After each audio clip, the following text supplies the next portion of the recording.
March 23, scripture for today is Titus chapter 1 verse 9. He must hold firmly to the trustworthy message as it has been taught so that he can encourage others by sound doctrine and refute those who oppose it. So maligayang araw sa ating lahat. Ako si Aaron Zetam Lambang. Ito ang aking daily devotion para sa araw ito. At yung tatalakayan nating paksa ay gaano kahalaga ang pag-aaral ng doktrina at ano ang doctrine. So simulan na natin. In Christian theology, yung doctrine, ito yung fundamental beliefs derived from the Bible that define the Christian faith. These teachings provide a framework para maintindihan natin ang Panginoon and salvation, the church, and Christian life. No? Understanding of Jesus Christ and many other things na importante. So, dumako naman po tayo sa katuturan ng mga teachings. Una is the doctrine is unavoidable. Sa kahit anong piliin mo, sabihin natin paniniwala mo o kahit mananampalataya ka, kailangan mo ng doktrina upang magabayan ang iyong buhay at pati na rin yung paglalakbay mo sa iyong pananampalataya, no?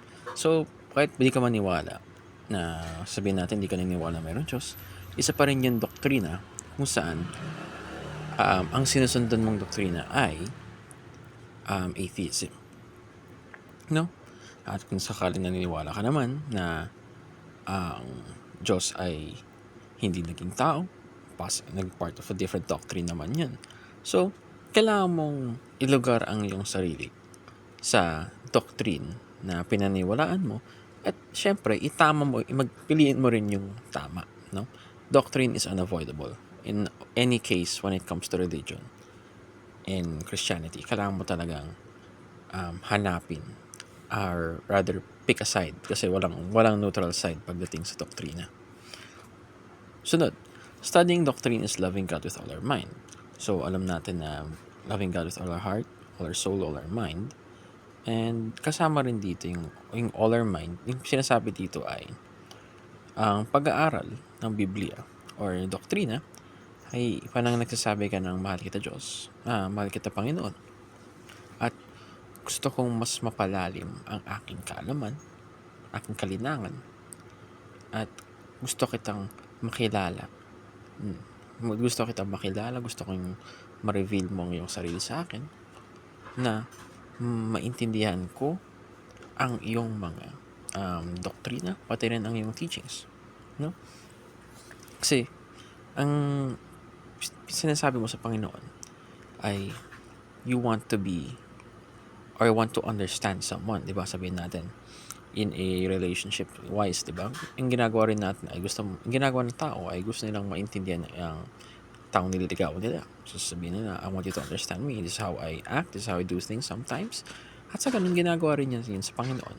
Pag inaaral natin yung Biblia at inaaral din natin yung mga doktrina, mahalagang mga primaryang o mga mahalagang doktrina na nasa loob ng Biblia. Parang ano yung forgiveness, what is salvation, what is repentance, all of those things. No? It makes us all closer it shows us that how much we want to be closer to God. Sunod, right doctrine leads to right living.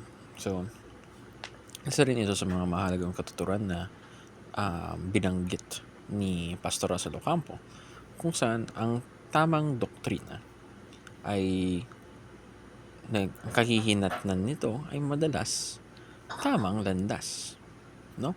So, ang sinasabi dito ay when you follow the wrong doctrine, definitely you will go down the wrong road. And if you go by the right doctrine, you'll go by the right road. And kailangan rin nating isipin na kahit tama yung napili mong doktrina at hindi mo naman sinunod ito, ay baliwala rin lahat.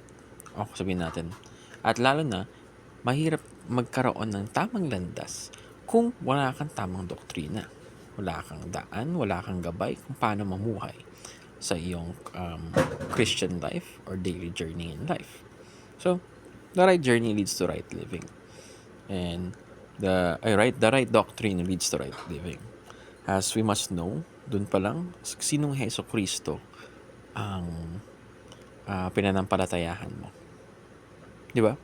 Who do you believe in? What type of Jesus Christ is that? Is it the Jesus Christ that was man and God at the same time? Is this Jesus Christ that was fully God but looked like man? No?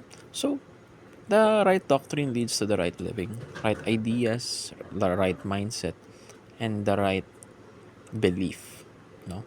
On what is right, what is wrong, and how to live your life. So, yun lamang. Salamat po sa pakikinig at mabuhay.